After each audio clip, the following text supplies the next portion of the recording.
Meu nome é Mary, tenho 34 anos e preciso contar o que aconteceu comigo. Não porque eu queira causar pena ou porque esteja procurando validação. Apenas preciso colocar para fora, organizar tudo na minha cabeça, entender como cheguei até aqui. Eu era casada com Tom há 8 anos. Conheci ele na casa de uma amiga em comum, num churrasco de domingo. Ele era bonito, engraçado, atencioso. Trabalhava como gerente comercial numa distribuidora de bebidas. Eu trabalhava como nutricionista num consultório pequeno no centro da cidade. Não éramos ricos, mas vivíamos bem. Tínhamos uma casa própria, um carro quitado, fazíamos algumas viagens por ano. Nada de luxo, mas era nosso, era conquistado, era estável. Nosso casamento era normal. Sabe aquele tipo de relacionamento que não é feito de grandes paixões, mas também não é ruim? Era isso. A gente se dava bem, ria junto, dividia as contas, planejava o futuro. Tom não era perfeito, eu também não era. Ele às vezes ficava irritado com bobagens, eu às vezes era teimosa demais. Mas a gente se entendia. Ou pelo menos eu achava que a gente se entendia. Nos últimos 6 meses, algumas coisas mudaram. Nada muito óbvio, nada que me fizesse ligar o alarme vermelho na cabeça. Tom começou a passar mais tempo no celular. Atendia ligações e saía da sala. Voltava para casa mais tarde algumas vezes por semana, sempre com a mesma desculpa. Reunião que se estendeu. Cliente difícil. Problema no estoque. Eu acreditava porque não tinha motivo para não acreditar. 8 anos de casamento criam uma confiança. Pelo menos eu pensava que criavam. Ele também ficou mais distante fisicamente. Não que a gente transasse todo dia antes, mas tinha uma frequência, tinha um carinho, tinha um abraço na cama antes de dormir. Isso foi sumindo aos poucos. Quando eu tentava me aproximar, ele dizia que estava cansado, que o trabalho estava puxado, que estava com dor de cabeça. Sempre tinha uma desculpa pronta. E eu, como boa esposa compreensiva, aceitava. Afinal, todo mundo passa por fases difíceis, não é? Todo mundo tem momentos de estresse. Meu irmão, Daniel, morava em outra cidade. Ele tinha 31 anos, era solteiro, trabalhava com desenvolvimento de sistemas. A gente sempre foi próximo, mesmo com a distância. Conversávamos pelo telefone toda semana, trocávamos mensagens quase todo dia. Daniel e Tom se davam bem. Não eram melhores amigos, mas tinha aquela cordialidade de cunhados que se respeitam. Quando Daniel vinha nos visitar, os dois conversavam sobre futebol, sobre política, sobre trabalho. Tudo muito normal. Há 2 meses, Daniel começou a vir mais vezes para a nossa cidade. Ele disse que tinha conseguido uns projetos freelance aqui, que precisava fazer reuniões presenciais com alguns clientes. Ficava na nossa casa mesmo, no quarto de hóspedes. Eu adorava ter meu irmão por perto. A gente cozinhava junto, assistia filmes, conversava até tarde. Tom parecia gostar também. Ele ficava animado quando Daniel estava em casa. Ria mais, parecia mais leve. Foi aí que as coisas começaram a ficar estranhas de um jeito que eu não conseguia explicar. Teve uma tarde que cheguei em casa mais cedo porque cancelaram uma consulta no consultório. Tom e Daniel estavam na sala, sentados no sofá, vendo televisão. Quando eu entrei, os dois se afastaram rápido, tipo, rápido demais para ser natural. Daniel levantou e foi para a cozinha buscar água. Tom ficou mexendo no celular sem olhar para mim direito. Outra vez eu acordei no meio da noite para beber água e ouvi vozes na cozinha. Desci e encontrei Tom e Daniel conversando baixinho, encostados no balcão. Quando me viram, os dois ficaram em silêncio. Tom disse que não conseguia dormir e tinha descido para comer alguma coisa. Daniel disse que tinha ouvido barulho e veio ver o que era. Eu ri, disse que a casa estava cheia de insones e voltei para o quarto. Mas aquele silêncio constrangido ficou martelando na minha cabeça. Comecei a reparar em outras coisas. Tom perguntava demais sobre a agenda de Daniel.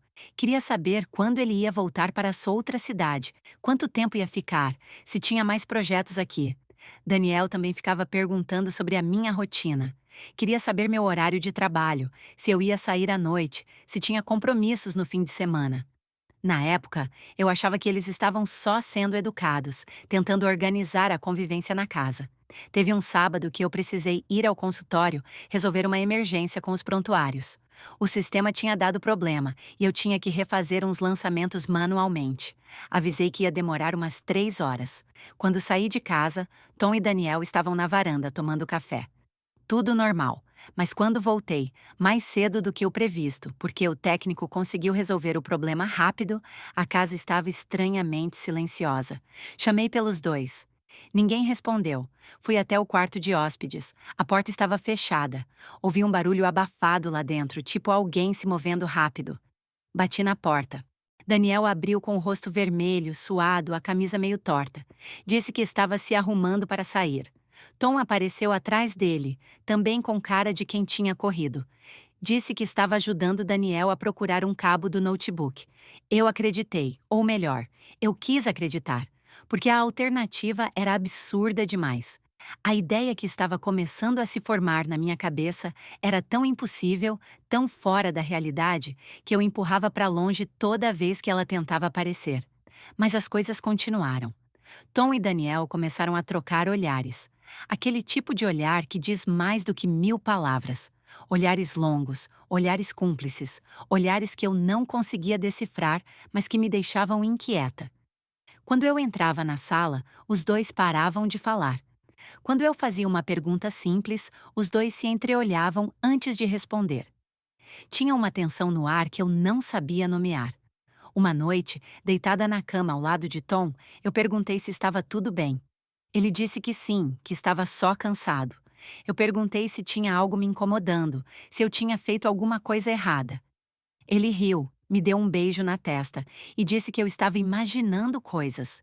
Disse que me amava, que estava tudo normal, que eu era a melhor coisa que tinha acontecido na vida dele. Eu quis acreditar. Deitei de costas, olhando para o teto, tentando convencer a mim mesma de que estava sendo paranoica. No dia seguinte, eu estava na cozinha preparando o almoço quando ouvi Tom falando ao telefone no escritório. A porta estava entreaberta. Ele não sabia que eu estava em casa. Eu tinha voltado porque esqueci minha carteira.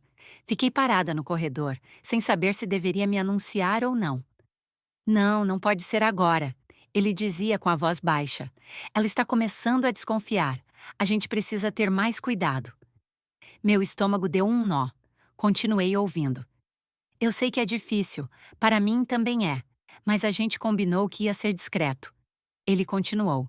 Só mais um pouco. Quando ela viajar para aquele congresso mês que vem, a gente pode. Ele parou de falar. Devia ter ouvido o outro lado da linha. Depois disse: Eu também quero.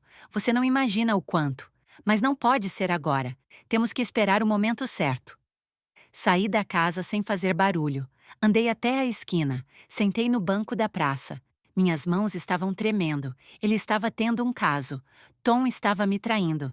Depois de 8 anos juntos, depois de todos os planos, depois de tudo que a gente tinha construído, ele estava com outra pessoa.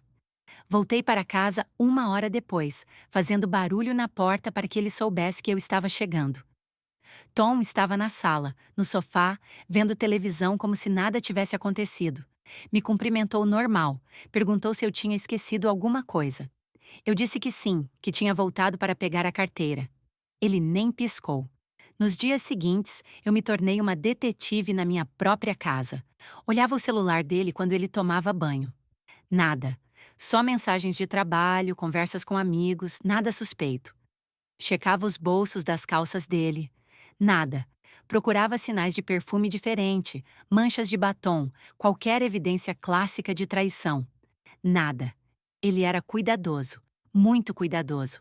Daniel continuava vindo para nossa casa. Agora eu observava tudo com outros olhos. A forma como Tom olhava para ele, a forma como Daniel retribuía o olhar, a forma como os dois arrumavam desculpas para ficar sozinhos, a forma como a atmosfera mudava quando eu saía da sala. Teve uma noite que eu fingi que ia dormir cedo. Subi, deitei na cama, mas deixei a porta entreaberta. Fiquei ouvindo. Tom e Daniel estavam na sala. Ouvi risadas baixas. Ouvi o som da televisão sendo desligada. Ouvi passos no corredor.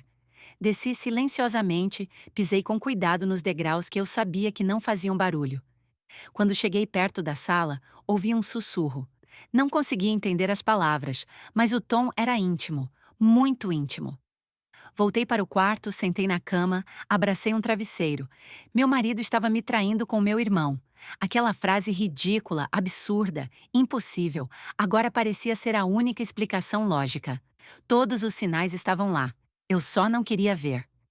No dia seguinte, Daniel voltou para a cidade dele. Tom ficou estranho o dia todo.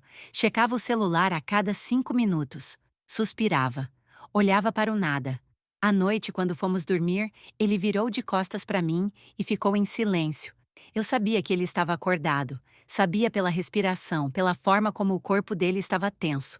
Mas não disse nada. O que eu poderia dizer? Uma semana depois, Daniel avisou que ia voltar. Tinha mais uns projetos na cidade, ia ficar uns 10 dias. Tom ficou animado. Eu, por fora, fingi que também estava feliz de ter meu irmão por perto de novo. Por dentro, eu estava morrendo. Morrendo de medo de confirmar o que eu já sabia. Daniel chegou numa sexta-feira à noite. A gente jantou juntos, conversou sobre amenidades, viu um filme, tudo normal. Tudo falso. Eu estava lá, sorrindo, fazendo piadas, servindo vinho, mas minha cabeça estava em outro lugar. Eu observava cada gesto, cada olhar, cada palavra trocada entre os dois. No sábado de manhã, eu disse que ia sair para fazer compras. Tom disse que ia aproveitar para lavar o carro. Daniel disse que ia ficar em casa, trabalhando no notebook. Saí, fui até o supermercado, comprei algumas coisas, mas voltei meia hora depois. Não conseguia ficar longe. Precisava saber. Precisava ver com meus próprios olhos, mesmo que isso me destruísse. Estacionei o carro na rua seguinte, vim a pé. Entrei em casa silenciosamente. A sala estava vazia. Subi as escadas devagar. Meu coração estava batendo tão forte que eu achava que eles iam ouvir. Cheguei perto do nosso quarto. A porta estava fechada. Ouvi vozes baixas lá dentro, vozes masculinas. Tom e Daniel. Segurei a maçaneta. Respirei fundo, abri a porta. Os dois estavam sentados na cama, de costas para mim. Não estavam nus, não estavam se beijando, não estavam em nenhuma posição comprometedora. Mas a cena era íntima de um jeito que doía. Tom tinha bem a cabeça baixa, os ombros curvados. Daniel tinha a mão no ombro dele, num gesto de consolo. Os dois se viraram quando me ouviram entrar. O rosto de Tom estava vermelho, os olhos brilhando como se ele tivesse estado chorando. Daniel tirou a mão do ombro dele rápido, mas não rápido o suficiente. Os dois me olharam com uma expressão que eu não conseguia ler. Culpa? Medo? Surpresa? Mary, Tom disse, a voz embargada. Eu preciso conversar com você. Eu fiquei parada na porta, incapaz de me mover, incapaz de falar. Minha mente estava girando, tentando processar o que estava vendo, tentando entender o que estava acontecendo. Eu. Eu não sei como dizer isso. Tom continuou, passando a mão pelo rosto. Eu tentei esconder, tentei fingir que não estava acontecendo, mas não dá mais. Eu não aguento mais viver nessa mentira. Daniel se levantou da cama, deu alguns passos para trás, encostou na parede. Ele olhava para o chão, as mãos nos bolsos, o corpo tenso. Eu estou tendo um caso, Tom disse, as palavras saindo aos pedaços. Há 3 meses. Eu sei que isso é horrível. Eu sei que você não merece, mas eu não consegui evitar. Aconteceu e eu. Ele parou, respirou fundo, olhou para Daniel, depois voltou a olhar para mim. É com seu irmão, ele finalmente disse. Eu estou tendo um caso com Daniel. O mundo parou. Eu parei. Tudo parou. Aquelas palavras ficaram flutuando no ar, pesadas, impossíveis, reais. Meu marido, meu irmão, juntos, me traindo, destruindo tudo. Eu devia ter gritado, devia ter chorado, devia ter saído correndo. Mas eu só fiquei ali, parada, olhando para os dois, tentando fazer meu cérebro aceitar aquela informação absurda. Tom se levantou da cama, deu um passo na minha direção. Eu recuei automaticamente. Ele parou, as mãos levantadas, como se estivesse se rendendo. Mary, me desculpa. Eu nunca quis que fosse assim. Eu tentei resistir, tentei parar, mas... Para! Eu finalmente consegui falar, a voz saindo estranha, distante, como se não fosse minha. Só para de falar. Olhei para Daniel, meu irmão, o garoto que eu tinha ajudado a criar quando nossa mãe morreu. O garoto que eu ensinei a andar de bicicleta, que eu consolei quando sofreu bullying na escola, que eu incentivei a fazer faculdade. Ele nem conseguia me olhar nos olhos. Você também? Eu perguntei, a voz tremendo. Você também fez isso comigo? Daniel abriu a boca, fechou, abriu de novo. Parecia uma peixe fora d'água. Finalmente ele falou. Mary, eu sei que não tem desculpa. Eu sei que a gente te machucou de um jeito imperdoável. Mas eu juro, a gente nunca planejou isso. Foi acontecendo, foi crescendo, e quando a gente percebeu, já era tarde demais. Tarde demais? Eu repeti quase rindo. Quase. Tarde demais? Vocês tiveram 3 meses para parar. 3 meses para me contar. 3 meses para fazer qualquer coisa além de me trair na minha própria casa, debaixo do meu próprio teto, na minha própria cama. Tom deu outro passo na minha direção. Dessa vez eu não recuei. Fiquei ali, firme, olhando para ele com uma frieza que eu não sabia que tinha dentro de mim. Não, eu disse, levantando a mão. Não chegue perto de mim, não toque em mim, não. Minha voz falhou. As palavras sumiram. A realidade veio toda de uma vez, como uma onda gigante me derrubando. Eu comecei a tremer. Minhas pernas fraquejaram. Segurei no batente da porta para não cair. Eu preciso que vocês saiam, eu disse, a voz saindo baixinha, quase inaudível. Agora, os dois, saiam da minha casa. Mary, vamos conversar. Tom tentou. Vamos sentar, vamos. Saiam! Eu gritei com uma força que não sabia de onde vinha. Saiam agora! Peguem suas coisas e saiam! Os dois se entreolharam. Depois, lentamente, começaram a se mover. Tom pegou algumas roupas do armário, enfiou numa mochila. Daniel já tinha a mala dele no quarto de hóspedes. Em menos de 10 minutos, os dois estavam na porta da frente com suas sacolas, me olhando com uma expressão que misturava culpa e alívio. A gente pode conversar sobre isso depois? Tom perguntou, a voz pequena. Eu não respondi. Apenas fechei a porta na cara dos dois. Tranquei e desabei ali mesmo, no chão do corredor, abraçada Mary aos meus joelhos, finalmente permitindo que as lágrimas viessem. Chorei por horas. Chorei até não ter mais lágrimas. Chorei até minha cabeça doer. Chorei até minha garganta ficar em carne viva. Depois, me arrastei até o sofá e fiquei lá, olhando para o teto, tentando entender como minha vida tinha desmoronado tão rápido. Meu marido era gay, ou bissexual, ou sei lá o quê, e ele tinha descoberto isso com meu irmão. Meu irmão que eu amava, que eu confiava, que eu achava que era minha família. Os dois tinham me enganado, tinham mentido para mim, tinham usado minha casa, minha cama, minha confiança, para construir algo às minhas costas. Peguei meu celular. Tinha mensagens de Tom. Várias. Eu não li. Bloqueei o número dele. Tinha mensagens de Daniel também. Bloqueei. Não queria ouvir desculpas. Não queria ouvir explicações. Não queria ouvir nada.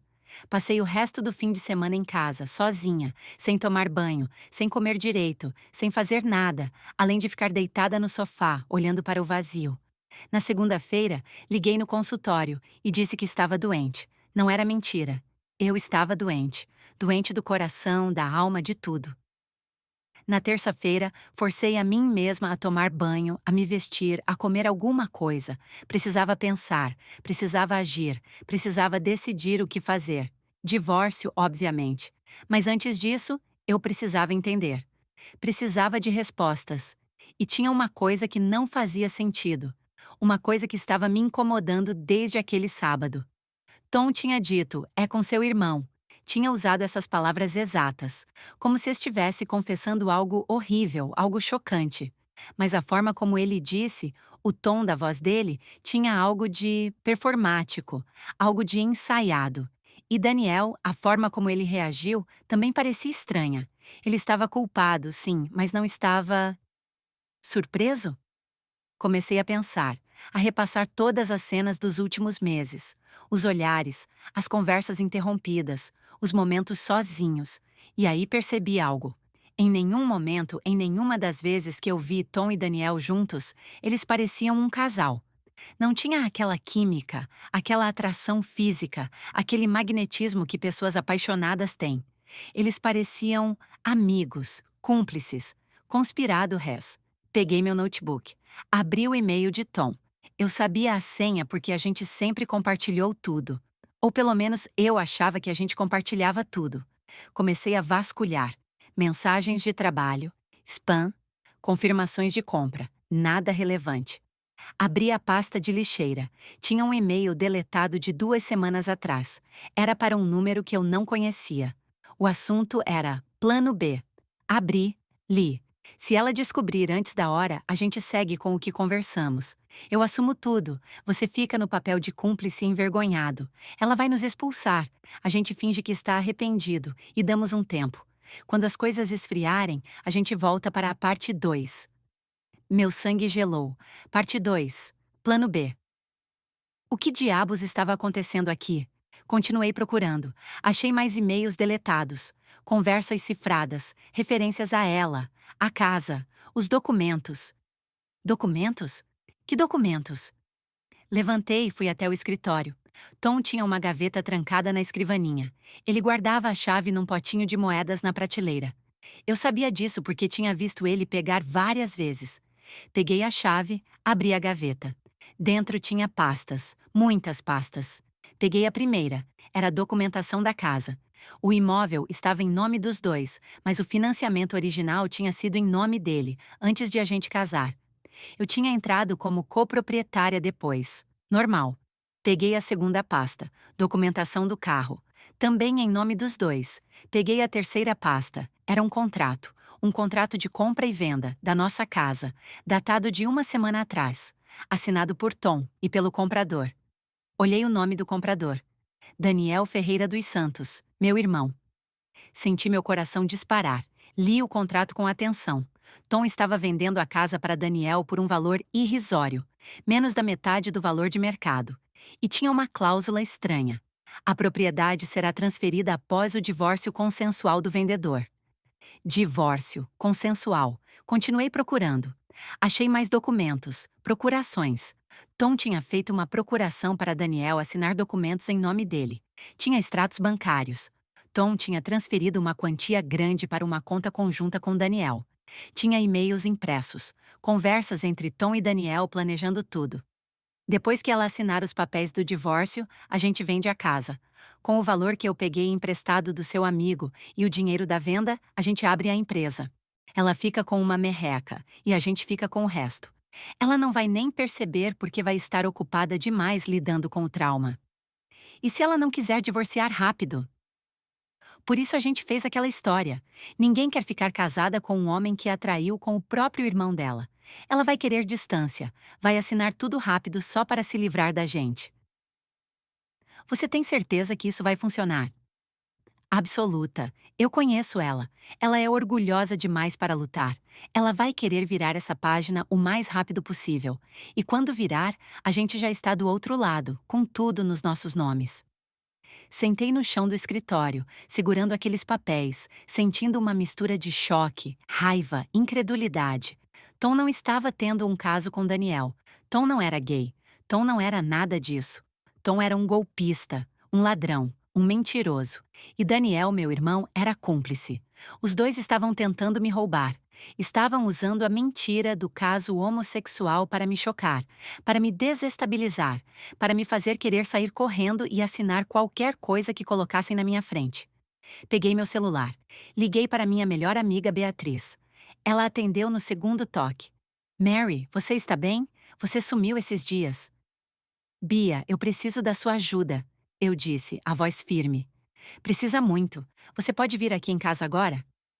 Claro, chego em 20 minutos. Enquanto esperava, tirei foto de todos os documentos. Organizei tudo numa pasta digital. Salvei em 3 lugares diferentes. Depois, coloquei tudo de volta na gaveta exatamente como estava. Tranquei. Coloquei a chave de volta no potinho. Quando Beatriz chegou, eu já tinha um plano. Mostrei tudo para ela. Expliquei tudo. Ela ficou boquiaberta. Esses dois são psicopatas, ela disse, folheando as fotos no meu celular. Mary, você precisa ir na polícia. Isso é fraude, é estelionato, é... Eu sei, eu disse. Mas antes de ir na polícia, eu preciso fazer uma coisa. Preciso virar esse jogo. Preciso que eles sintam na pele o que eles tentaram fazer comigo. O que você está pensando? Sorri. Pela primeira vez em dias, eu sorri. E não era um sorriso alegre, era um sorriso de quem tinha acabado de encontrar a carta que faltava no baralho. Eu vou dar a eles exatamente o que eles querem, eu disse. Vou fazer o papel de esposa destroçada, traumatizada, desesperada para assinar o divórcio. Vou facilitar tudo. Vou até agradecer por eles terem sido honestos comigo. Mas antes, eu vou trocar alguns documentos. Só alguns. Beatriz me olhou com uma expressão preocupada. Mary, você tem certeza? Isso pode dar muito errado. Bia, eles tentaram me roubar. Tentaram usar o amor que eu tinha pelo meu marido e pelo meu irmão para me destruir financeiramente. Tentaram me transformar numa mulher patética que saiu de um casamento sem nada. Não vou deixar isso acontecer. Passei as próximas 2 semanas me preparando. Voltei a falar com Tom. Fingi que estava arrasada, mas que queria resolver tudo de forma civilizada. Disse que não queria mais aquela casa, que não queria mais nada que nos lembrasse do que tinha acontecido. Ele ficou aliviado. Disse que ia providenciar os papéis do divórcio, que a gente podia fazer tudo de forma amigável, sem advogados caros, sem briga. Eu concordei. Disse que só queria virar essa página.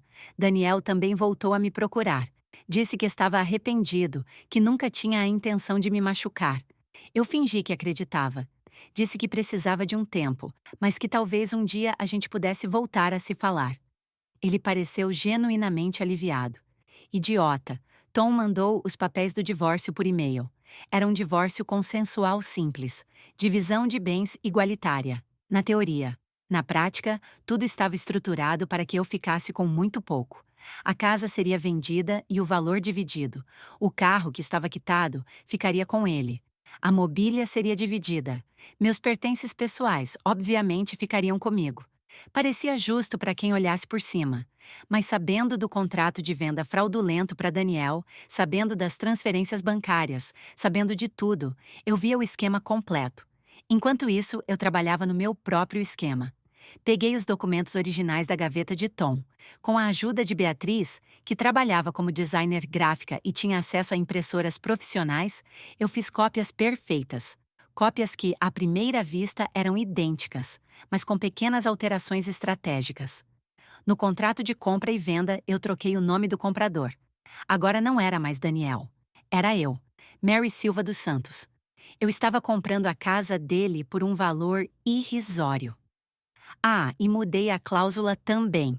Agora essa transferência seria efetivada independente do divórcio, e a propriedade seria registrada antes da partilha de bens. Nas procurações, eu troquei o nome também. Tom não estava mais dando procuração para Daniel. Estava dando para mim. E o escopo da procuração era bem mais amplo do que o original. Eu poderia assinar qualquer documento em nome dele, movimentar as contas dele, vender os bens dele, tudo. Nos documentos bancários, eu modifiquei os valores. Ele não tinha transferido metade do dinheiro para a conta conjunta com Daniel. Tinha transferido tudo para uma conta no meu nome. Uma conta que eu tinha aberto especificamente para isso. Depois de pronto, substituí os documentos na gaveta. Os originais eu guardei num cofre no banco. Os falsos ficaram lá, esperando o momento certo. Tom me chamou para assinar os papéis do divórcio num café. Local neutro, ele disse, para não ser desconfortável. Eu concordei. Cheguei no horário marcado, vestida de forma simples, sem maquiagem, com cara de quem não estava dormindo direito. Ele estava lá, com os documentos numa pasta. Mary, ele disse quando me viu, levantando para me cumprimentar. Eu deixei que ele me abraçasse. Como você está? Indo, eu respondi sentando na cadeira oposta a ele. Cada dia é um dia. Eu sei que isso está sendo difícil para você. Ele disse, com aquela voz de consolo falsa que me dava vontade de jogar café quente na cara dele. Mas eu admiro sua força, sua maturidade. Muitas mulheres na sua posição fariam um escândalo. Eu não vejo sentido em escândalo, eu disse, olhando para os papéis. Você não me ama mais. Você ama outra pessoa. Não tem nada que eu possa fazer para mudar isso. Só quero seguir em frente. Ele pareceu genuinamente tocado. Idiota mesmo. Pegou uma caneta, colocou marcadores amarelos nos lugares onde eu deveria assinar. Explicou cada documento. Falou sobre a divisão dos bens, sobre a venda da casa, sobre o prazo para eu sair do imóvel. E quanto tempo eu tenho? Eu perguntei. 90 dias, ele respondeu. Depois disso, a casa será colocada à venda. O valor será dividido meio a meio, como está no contrato. Eu assenti. Peguei a caneta, comecei a assinar. Página após página. Minha assinatura, a data, o reconhecimento de firma. Tudo certinho. Quando terminei, Tom sorriu. Pronto, ele disse. Obrigado por ter facilitado as coisas, Mary. Eu sei que você é uma mulher incrível e vai achar alguém que te mereça de verdade. Eu sorri de volta. Um sorriso pequeno, triste, convincente. Espero que você seja feliz, Tom, eu disse. E era verdade. Eu esperava que ele fosse feliz nos próximos dias, porque depois disso ele não ia ser nunca mais. Saí do café, entrei no meu carro, dirigi até o cartório. Registrei todos os documentos. O divórcio, a venda da casa, as procurações, tudo legal, tudo autenticado, tudo seguindo os trâmites corretos. Os funcionários nem piscaram. Para eles, eram apenas mais uns documentos de rotina.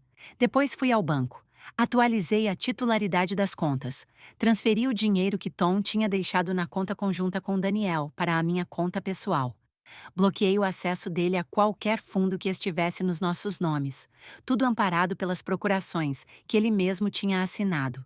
Bem, as procurações que ele achava que estavam em nome de Daniel, mas que na verdade estavam em meu nome. Voltei para casa, sentei no sofá, esperei. Tom me ligou 2 semanas depois. A voz dele estava alterada. Mary, a gente precisa conversar. Agora. Sobre o quê? Sobre os documentos. Tem algo errado. Eu fui no cartório e... Ah, sim, eu interrompi. A voz calma. Os documentos. Tem algo que eu preciso te contar, Tom. O quê? Eu sei de tudo. Silêncio do outro lado da linha. Eu sei do plano.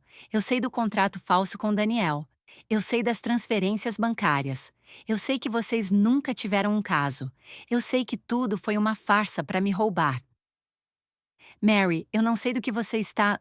Não me subestime, eu disse, a frieza na minha voz cortando o ar. Eu achei tudo, li tudo, fotografei tudo e modifiquei tudo. Você fez o quê? Aquele contrato de venda da casa? Agora sou eu a compradora, não o Daniel. Aquelas procurações? São para mim, não para ele. Aquele dinheiro que você transferiu? Está na minha conta. Ah, e os papéis do divórcio que você me deu? Eu os registrei exatamente como estavam. Você assinou tudo, Tom. Cada vírgula, cada cláusula. Você me deu tudo numa bandeja de prata. Ouvi um barulho do outro lado. Parecia algo caindo, ou alguém tropeçando. Você não pode fazer isso, ele disse, a voz tremendo. Isso é fraude. É falsificação de documentos. Eu vou te processar, eu vou... Vai processar com que dinheiro, Tom? Eu perguntei, sorrindo sozinha na sala vazia. Você está quebrado. A casa é minha. O dinheiro é meu. Você tem uns trocados na conta corrente e uma dívida enorme com o amigo do Daniel. Ah, e falando em Daniel... Desliguei o telefone. Liguei para Daniel. Ele atendeu no primeiro toque. Mary. Oi, Tom, irmãozinho. Só ligando para avisar que o plano não deu certo. Na verdade, deu muito errado. Para você. Tom está quebrado, a casa está no meu nome, o dinheiro está comigo. E os documentos que provam que vocês dois tentaram me roubar? Estão num cofre, com cópias guardadas em 3 lugares diferentes. Se algum de vocês tentar qualquer coisa contra mim, esses documentos vão direto para a polícia, e para seus empregadores, e para todos os contatos profissionais que vocês têm, entendeu? Mary, pelo amor de Deus, vamos conversar. Isso foi um mal-entendido, a gente pode... Não, eu interrompi. Não tem conversa, não tem mal-entendido. Vocês tentaram me destruir. Usaram o amor que eu tinha por vocês como arma.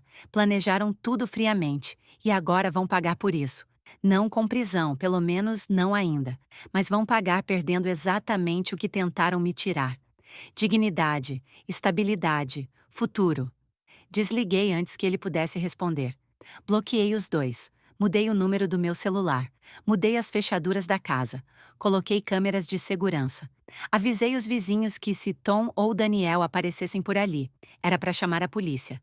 Nos meses seguintes, eu soube pelos amigos em comum que Tom tinha perdido o emprego.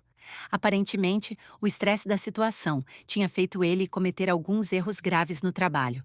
Ele estava morando num apartamento pequeno, dividindo com mais 3 pessoas. Daniel tinha voltado para a cidade dele, mas estava com problemas financeiros sérios. A dívida com o amigo tinha juros altos e ele não conseguia pagar. Eu, por outro lado, estava reconstruindo minha vida.